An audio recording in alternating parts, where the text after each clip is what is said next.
Would Ken Hinkley be a good fit for Essendon in a coaching mentor type role? Many say he underachieved at Port Adelaide, but I think there's a lot more to it than that. I'm a 33-year Essendon member myself. I've attended more than 500 games. I'm going to give you my views on why I think this would be a good appointment for the Bombers.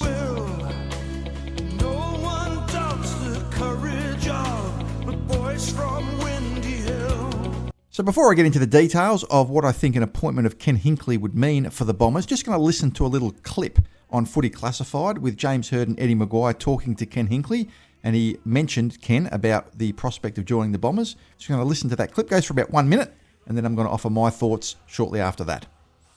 Yeah, I'm going to back up what Eddie asked before a little bit about Essendon. You've got Brad Scott at Essendon, Michael Voss at Carlton, potentially Nathan Buckley at Tasmania. Which one of those three would you prefer to mentor? He looks amazing. I love them all. You can't do all three. No. Look, I've got a great relationship with Michael, and and I think Michael, to be fair, me to be back around Michael would be not the right thing for me to do. I don't think he's got Chris now, which is going to be great for him, and Bucks seems to have the passion back into that he really wants to coach, and that's obvious. And Brad, I do like what Essendon have been trying to do, and they're trying to improve I think they're trying to improve the right way, and that's bring some youth in first and then try to develop. And they've had some challenges, obviously, in the last couple of weeks. So listen, tell me what was in the key part of that email that went to 365 past Essendon players from an esteemed leader of the Essendon Football Club, not you.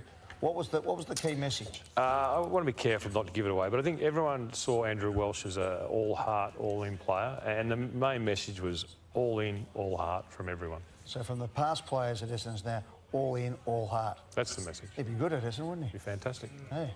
So there we are. That's the conversation. Just regards to Eddie as well. I listen to Eddie McGuire's podcast that he does with Jimmy Bartell every week. I've actually written a couple of letters to them, and they've read out my letters on the show a couple of times. I don't mind Eddie. I'm not put off by the fact that he's a Collingwood person. I get that some of his ideas are a bit out there and that sort of thing. But one thing about Eddie, whether you like him or not, he has the best interest of the sport at heart. He is a lover of Australian rules football, and he has stated numerous times that we need a strong West Coast, we need a strong Carlton, and we need a strong Essendon. And I think he's absolutely genuine in that. You can be a rival supporter of a club and also acknowledge that you need strong, the big clubs to be strong for the betterment of the sport. And he's been pretty good in getting James Hird back into a prominent position in the media. Whatever you think of James, obviously James had some mental health issues, and Eddie was keen to get him back now, and Hurd's back in the media, and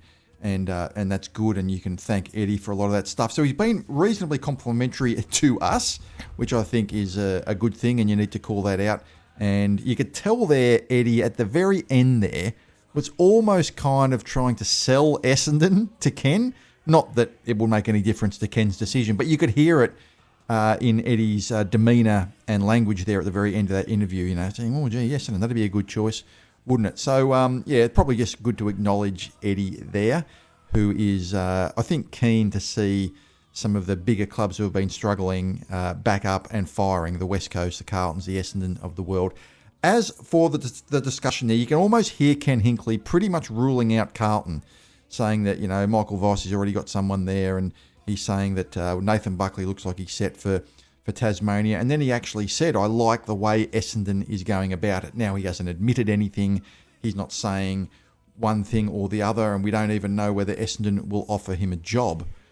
But it seems to me, at least from the language he was using, that he was more keen on Essendon than the others. And he actually even said, I like the way Essendon is going about it. And I think that's an appealing prospect to a coach. There's a bit of a narrative that Essendon is not a destination club. I think a destination club is something that can be temporary. If you look 2 years ago when Hawthorn was really struggling, they weren't a destination club. 1 year later, they're a premiership contender, and all of a sudden they're a destination club. I still think we're a destination club in a way, simply because we are Essendon.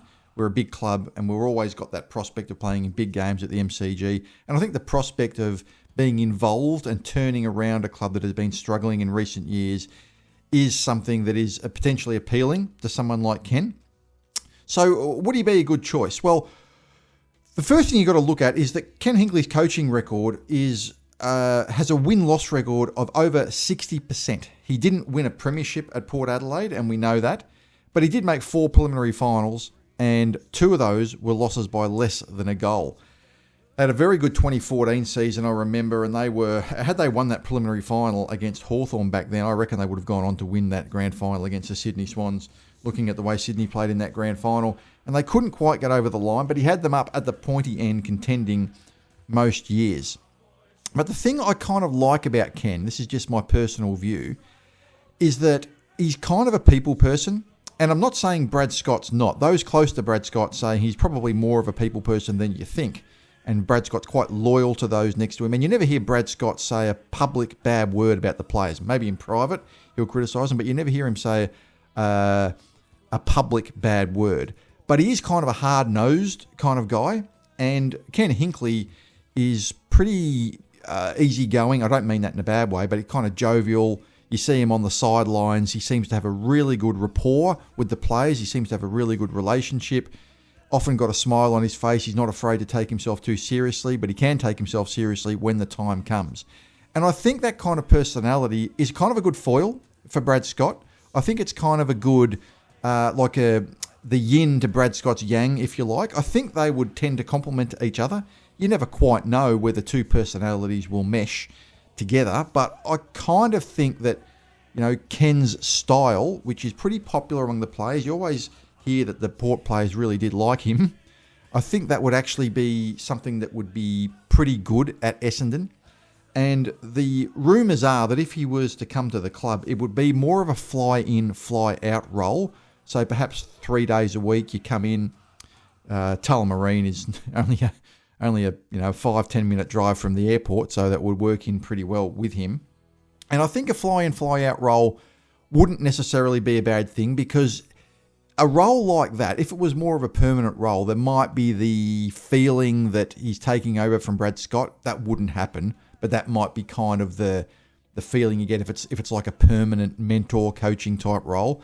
But if it's something that's a part-time role, or something sort of 3 days a week and maybe the odd match day or something like that, I feel as though that's something where he sort of keeps his distance a little bit and would be able to offer his expertise in the coaching sphere. So I don't think it would be a role necessarily where he's coaching the players. I think it would be more of a mentor role for the coaches. If you look at our assistant coaches, they're relatively young. I think Ken Hinkley's age and experience in the game, and the fact that he has been, pretty successful in terms of wins at Port Adelaide, I think would be a good role and would be a good fit at the Bombers. If the Bombers have it would have to be a very well-defined role. You'd have to, define what his position would be at the club and what he would be doing when he was there. But I actually think it would suit Essendon. I really do think his style would be something that wouldn't step on the toes of the coach, because I don't think Ken's like that. Every time I've seen him talk, I think he would be, really keen and really steadfast on just doing his job, mentoring the coaches, being a bit of a father figure there, but not stepping on the game day role or anything like that, whilst offering some advice and his experience at the same time. I don't know what Ken Hinkley's future plans of where he's going to live are. Is he going to stay in Adelaide? Would he ever come back to Melbourne? But it also doesn't hurt in the prospect of perhaps of maybe being able to attract a Zach Butters at the end of 2026, where Zach Butters comes out of contract. Zach Butters is a uncontracted player at the end of 2026, and having Ken Hinkley at Essendon wouldn't do any harm in trying to attract a player like that. Zach Butters, of course, is a Victorian. There's always this rumour that he might want to come back to Victoria, so that certainly doesn't help. So what do you guys think? Do you think Ken Hinkley would be a good fit at Essendon? I don't think this decision is something that will be made just yet. I think it will be a couple of weeks away. But just hearing him talk, he basically ruled out Carlton, and I don't think he's interested in going to Tasmania. I just don't think that would suit his lifestyle.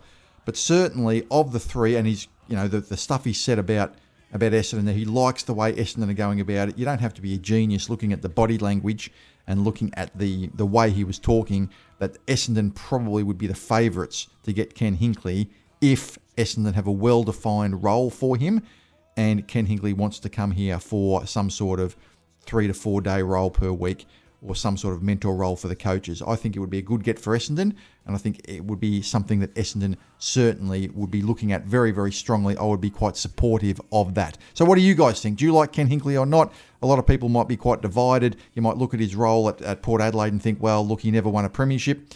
But look, not everyone does. Sometimes you can be lucky, sometimes you can be unlucky. There are lots of good coaches that have never won premierships. There are lots of good players that have never won premierships. But he's an experienced football person, and I think he would be a valuable person to add to Essendon if he wanted to come here. So I'm going to leave it at that. I hope you guys enjoyed this video. If you like this channel, please like and subscribe. It takes a lot of effort and time to get these videos up on a regular basis. So I'd appreciate it if you could reward me with a subscription. I'm going to leave it there. Have a great day, and go Bombers.